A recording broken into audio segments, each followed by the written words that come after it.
Gen Z buying vintage cassette tapes en masse, but doesn't know how to play them. Quote, I struggled. I stumbled across this article and I just had to make a video commenting on this. As many of you know, I run a company called Audiomover where we convert old audio and videotapes to digital. So I'm always fascinated when we see analog media in pop culture, showing up in movies and places, and then to see it in a news article like this. This came out about a month ago. And it just popped up on my feed. I thought this was absolutely fascinating. A couple of years ago, actually 2019, right before COVID, I was asked to go sit on a panel at the Making Vinyl conference in Los Angeles, specifically talking about the resurgence of cassette tapes.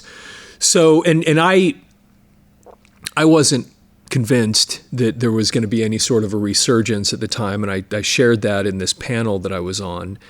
And I'm still not necessarily, but it's kind of an interesting thing watching people, especially these younger generations, go back and look at this old media, and some of the joy that came from the tactile nature that we used to have with music. It was a different relationship we had with music when we had vinyl and when we had cassettes. Cassettes never sounded as good as the vinyl, and there's technical reasons for that, which this video isn't intended to go into. I think I have some other videos where we talk a little bit about that. But again, it was so interesting to look at this. My kids know all about cassette tapes because they grew up around them and they'd come to the studio. I've had this business for almost 25 years. So when they were small, they were around cassette tapes all the time. And in some cases, they've even helped me with them. But it's really interesting because I've had people work for me over the years. Frequently, you can imagine a lot of people that work in the studio here are younger people. And they all get trained, though. They'll hear me explain how all the equipment works. But it's funny, a lot of kids, the first time that we put them on some machines and show them how to digitize tapes, or at least go through the first step. We have a multi-step process that these tapes go through. Watching some of them the first time they put a tape in, they don't know what they're doing. They look at this machine and they're holding this cassette tape, and then we have to kind of walk them through. You eject, the whole thing, play, blah, blah, blah. It's pretty fascinating because we take it for granted. Us older people, we take it for granted that these things, how to work them and how cassette tapes work and vinyl and that kind of thing. But the next generation, it isn't so obvious to. So anyway, this was, I just kind of scanned through this article. It's not very long. It's actually a really short article, but I thought you'd find this really interesting, and I just wanted to share this with you if you hadn't heard it before. So to just go through this article, the streaming generation is trading Spotify for cassette tapes. That's the first line of the article, and that's not, they say something like that as if it's not really true. But there are some kids that are having fun going back, and people are making mixtapes again, and it's really just a novelty thing. And this is when I was in that Making Vinyl conference, I went through this and I said, look, there's no way that it's going to come back. But there will always be some interest in it. So it's including records, which is unfortunate because I have thousands of records and I love vinyl. But there's something that we lost the tactile part of media. When everything got moved to listening to it on your iPhone, or just any phone, your Android, or when the iPod came out, there was something missing because music used to be kind of a multi-sensory experience. It wasn't just listening to it because there were these other senses that were involved, especially feeling it, touching it, and you felt like you owned something then. And we lost that. And so there's a reason I think that some of these younger people gravitate towards this, because there is something about having those extra senses involved, and especially the tactile experience. All right, I'm going to go on here. But despite Gen Z's obsession with all things vintage, from flip phones to Y2K fashion reboots like Ed Hardy and Von Dutch, the integration of retro technologies is difficult even for the tech savants. And like I said a minute ago, just getting them to understand how to put a tape in, knowing that which direction it goes in. I struggled a little bit. 26-year-old Amy Campbell, who purchased Casey Musgrave's album on a cassette tape this year, told the Wall Street Journal, the Rockford, Illinois resident borrowed her mom's cassette player but found it confusing to use. She didn't understand how to insert the tape or shuffle through songs. Like I said, just which way to put it in. And shuffling through songs, of course, you can't really shuffle through songs. That was one of the problems. Is and anybody that had cassette tapes remember this: fast forward, stop, oops, got too far, rewind, stop. It was really a challenge finding a song. I actually never liked that. So with the new technology, it's really actually nice being able to skip around. When the DAT, the digital audio tape, was introduced, a lot of people thought it was going to take the place of the cassette tape because it had the ability not only to hold more music on it, but it had the ability to scan through and find specific songs. You also had a music search feature on some cassette tape players, and what they would do is it would scan through until it found a quiet spot, and then it would stop and figure that was the next track. But when you're listening to things like Pink Floyd and other musicians or bands where the music didn't necessarily stop in between each song, that just wasn't even an option. Anyway, so it's just interesting that they don't understand the shuffling aspect of it. So following through here, this is kind of an interesting picture. Cassettes are portable and compact, unlike vinyl, but finding a way to play them nowadays is proving difficult. This is actually really true. As far as I know, I don't know that there's anybody manufacturing cassette players anymore. I think Tascam or TIAC might still be, but we have here in the studio, we have a whole bunch of, I have every conceivable version of a cassette tape you can imagine here in the studio. We have some really, really top shelf, really nice cassette decks all the way down to just basic consumer stuff. But what's been interesting the last few years is, out of curiosity, I sometimes just get on eBay and I'll Craigslist, because sometimes I'll be looking for other tape decks and things, and the prices are just going up. It's getting harder and harder to find them. So you have to keep fast forwarding, rewinding, pausing, and playing to find the right song you want, she lamented. Yep, that's the way it works. That was old tech.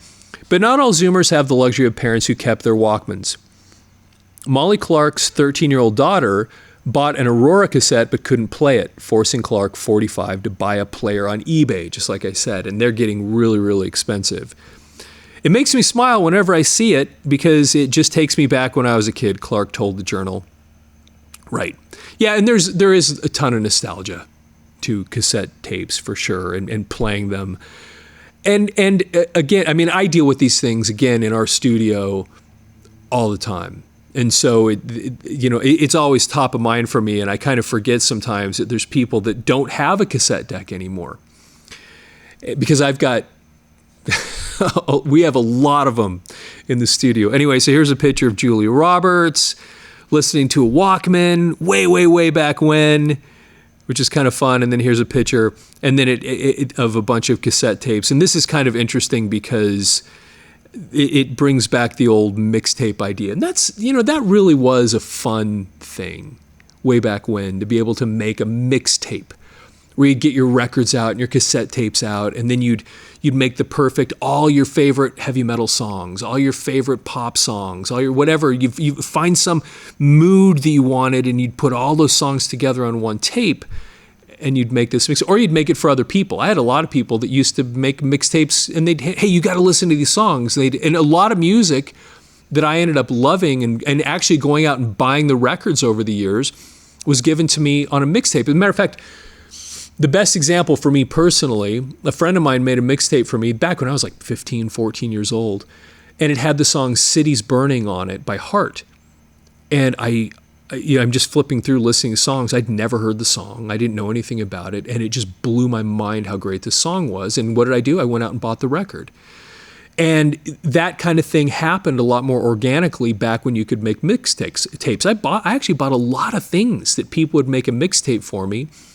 And then I would love the song, and I'd get introduced to bands because people would make a mixtape, and I'd hear all the stuff that I ended up loving. And then of course you'd make them for other people, and it was a really cool way of sharing music and getting introduced to new things, which I guess it's different today because people will send each other links, to YouTube things on YouTube and whatever to hear new music. But anyway, I loved that graphic because of the mixtape idea. Actually, let's read what that says here. Some critics say that the production of vinyl and cassettes is merely a cash cow for popular artists in the age of streaming services. And I think that's true.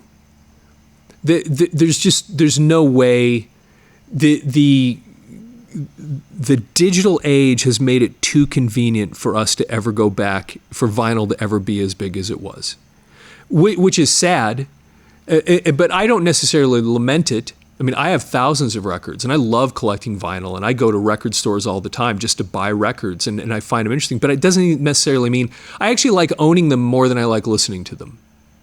Just having them is just kind of a cool, interesting thing to have, and I have it hooked up, so out in our front office, I have a turntable out there, and we have thousands of records up there, so when people come to the studio, they can play them and listen to them. But there's something, again, when you're talking about cassette tapes and vinyl, it was a multi-sensory experience. And I've shared with people, and this is, when I went and spoke at that conference, I said something that I thought was so important. I still stand by this idea. Part of the reason that people love having these things were so popular and that people still kind of like it is this idea of ownership. When it's ones and zeros and it's digital and it's just, you just download it somewhere, you don't feel the same connection as you did when you would drive to a record store and you would spend an hour or two, I used to, just flipping through records, looking for new things, talking to other people that were in the store, finding that cassette tape or finding that record, going up to the counter, buying it, driving it home, taking the shrink wrap off. There was a smell that came with it.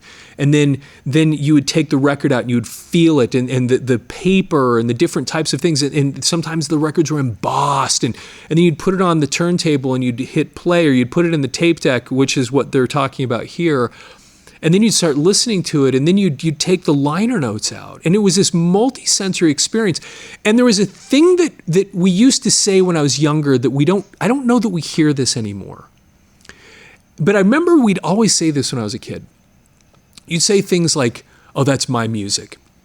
Oh, that's my dad's music. That's my mom's music. That's Jerry's music. That's Tim's music.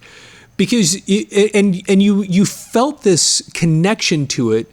And you would actually say things like, that's my music.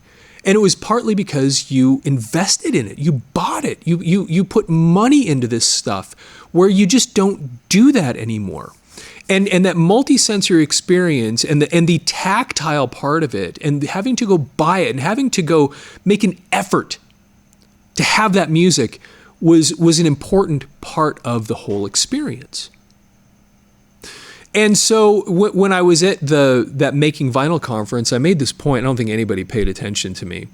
But I said, if you really want this stuff to come back, it'll never come back. You'll never have it be what it was. It just won't. But if you want more people involved with it, I think you need to drive that point home. You listen to music. Is it your music? Is it your music? Remember that, and because there's something about, I want to, because we want to own things, because it represents us when we buy it, when we own it, when we can hold it. And I was trying to tell them, look, as an industry, if you really, you'd be smart to make a campaign, an advertising campaign for your music. Whether you play the vinyl or not, you own it, you bought it because it's yours.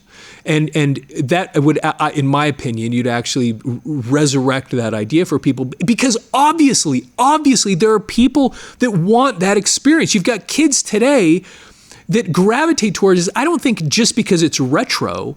I think there's something about all your senses being involved with it.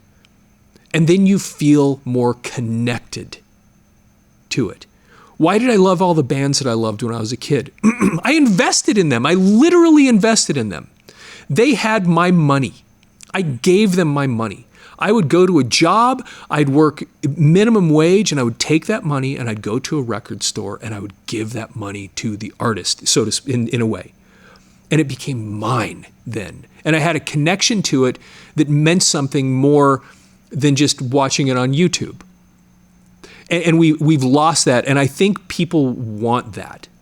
We like to own things. And I didn't mean to get off on that too much, but that was kind of my opinion that I shared with them once. Like I said, I don't think it'll ever come back, but I think that you'd tap into that idea that there's so many people that really want that kind of a connection, and you might actually be able to sell more or bring it back a little more than it already is if you could tap into that idea that people want something that they can call theirs. Okay, going on. Cassettes became nearly obsolete at the turn of the century after the CD boom and the introduction of digital music and the streaming services such as Apple Music and Spotify. I can go on about this one for a long, long time. When the CD came out, I have other videos where I talk about this, but that was one of the biggest cash grabs that ever came from any industry ever.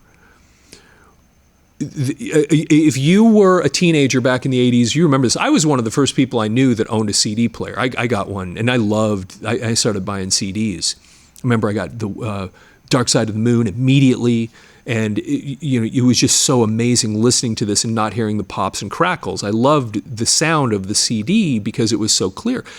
But you remember what happened. Where a record was $7.99, the CD was $15-16 or more when it first came out. And then I remember reading articles about this and interviews, and all the people in the industry, well, the price will go down, it's new technology. And somehow we all knew that was a lie. You just go, this little piece of plastic that you just generated, this CD, there's no way it cost as much to make this as it did to make the vinyl record that I bought. There's no way.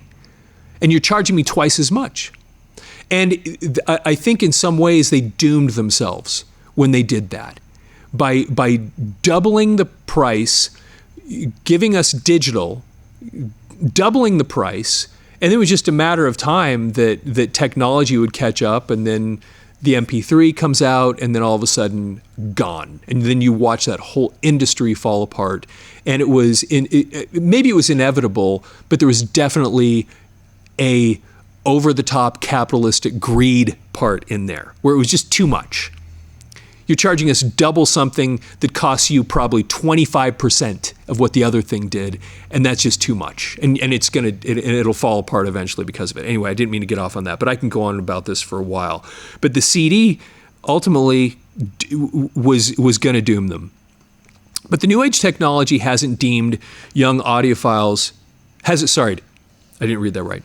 But the new age technology hasn't deterred young audiophiles from listening to music on old school devices. In fact, cassette sales are up, with more than 430,000 sold last year, approximately 5 times more than what was sold almost a decade prior, the journal reported. By the way, these numbers are impressive, and I don't know the actual number, but I guarantee you if you rewound that 30 years, it's not even coming close to what it used to be. When they say 430,000 sold last year, you're like, wow, that's amazing. But I mean, think about Michael Jackson's Thriller. Just one CD, one record and cassette that came out, it was in the early 80s. That sold somewhere in the neighborhood of 50 to 60 million copies alone, just that one thing. You have an entire industry that one year sold 430,000 just all told cassette tapes for the entire industry. So with these impressive numbers, when you put it in perspective, they're not impressive. They're impressive in the sense that, oh, look, we're watching it go up a little bit, but it's not going. Again, like I said when I was in that conference, it's never coming back. There will be a novelty aspect of it. There will be people that like to own it. There'll be older people that like to have these things, that have their old. I talk to people every day that have old cassette libraries, and they love them. But it's never going to. You'll see these kind of, hey, that's cool. We sold almost 500,000. The industry sold almost 500,000. Listen to that. Cassettes last year. Whatever. Back in the 80s, one artist would sell 1 million cassettes. not the entire industry, cassettes and LPs and other things like that. But I mean, you take an artist like Michael Jackson, I guarantee Beat It or Thriller, probably 5 million or more of those sales of Thriller were cassettes alone, just for that one artist, one album. Okay, anyway. Approximately 5 times more than what blah, blah, blah. Similarly, vinyl sales have soared in recent years, surpassing CD sales in 2023. Whatever, CD sales barely exist anymore, so it doesn't even matter.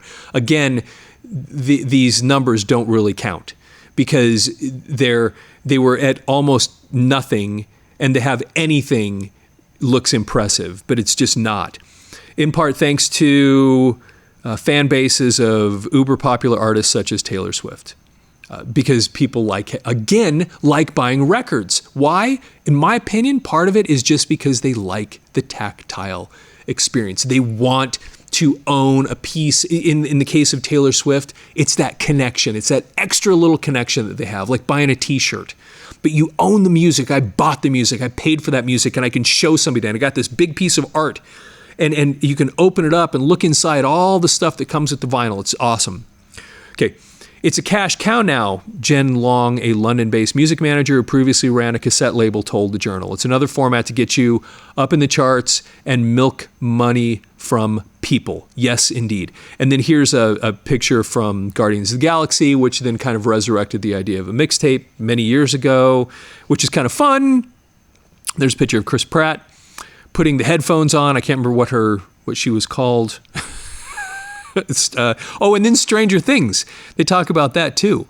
That you have that old school. Because didn't they play Metallica, like Master of Puppets or something, through headphones on a cassette? I think. Anyway, that's kind of fun. And then let's see here. So another picture of a cassette. Gen Z listeners prefer the ease and convenience of Walkman because they're able to listen to music without draining their phone battery. I read that and I was like, yeah, whatever. It's a novelty. Walking into your school or somewhere and showing everybody, I got this cassette tape, whatever. It's fun, it's a novelty, but it's not, nothing's going to happen with it. But Campbell said she likes how nostalgic it sounds, while other tape fans champion the convenience of a Walkman over the battery-sucking playback by streaming on their smartphones. Again, whatever. Others have been inspired by moments in pop culture, like movies or TV shows that depict characters listening to music or audio recordings on cassette tapes, such as the cast of Stranger Things. Again, yeah. I read the book 13 Reasons Why for a school project, and that featured someone who recorded messages on cassette for others to listen to after she offed herself. Tape collector Zoe LaBelle, 23, previously told the Post. If you ever saw that movie 13 Reasons Why, it really was all based on these messages that were recorded on cassette. So that, again, it was brought up in popular culture. That was an interesting, I watched that whole series. That was kind of strange. Let's see. So next, I feel like cassettes kind of got forgotten, but when they were kind of obscure enough to be unfamiliar to the younger generation, they became kind of cool, he continued. Exactly. There's a novelty aspect to it. That's the big thing. Being my age, I see a lot of people, a lot of kids that are fascinated with things that are vintage, like old camcorders, t-shirts, comic books. And then here's a picture of the guy, supposedly, that invented the cassette tape. Lou Ottens, the inventor of the cassette, is ready for his creation to fade. I think the cassette came out in 1963, if I'm not mistaken. It's been around for a long, long, long time. So then, I think this article's almost over. But Lou Ottens, the inventor of the cassette, is ready for his brainchild to fall to the wayside. I think there's a whole documentary that was made about this that's on Amazon Prime. I haven't watched it. People prefer a worse quality of sound out of nostalgia. He previously said in the 2016 documentary Cassette, a documentary mixtape per the Journal. And that's what they're talking about there, that documentary. Like I said, I haven't watched it. But it's interesting to hear that people prefer a worse quality of sound out of nostalgia. And it just was. Cassette tapes, by virtue of the fact, they really weren't meant for music the way they were made. And part of the reason is, and I'll try to do kind of a little tech explanation. The human ear can hear roughly from 20 hertz to 20,000 hertz. 20 hertz is really, really low rumble. It's like hearing super, super low. I don't even know if would be an example, like an earthquake, or those really, really low frequencies are like thunder in the distance. That's down in the 50 hertz range somewhere, but that's really, really low. 20,000 hertz or 20 kilohertz is super, super high. And that's the range of that's like the maximum range of human hearing, and a newborn baby has that range. As you get older, the top end of that starts going away. By the time you're in your early 20s, I don't know the exact figure, but you've lost a lot of that top end, and you're probably, the highest you can hear is maybe 17, 18 kilohertz. We actually had an experience with this a long time ago. I was putting on this big music event at a church a long time ago, and we did this test. We had this room full of like 100 people, and we had these big speakers, and the guy running the board, we did this really interesting test where he was trying all these different frequencies, and he started down at like 100 hertz, and you'd feel it rumble, and then he went up to 1,000, and it was just tones, ooh, a sound like that, ooh, and he kept getting higher and higher. And at one point he played something like 18,000 hertz or 18K. And it was weird because we're just all sitting there, and all of a sudden every child in the room went like that. And all the adults are looking around like, what's going on? And it was because the kids could hear it and the adults couldn't. So here's the reason I talk about this. Cassette tapes roll off. So I don't think they can reproduce anything. I don't know what the lowest end is, maybe 100 hertz or something like that. It won't go that low, maybe lower than that, but it won't go all the way down to 20, I don't think. A cassette won't.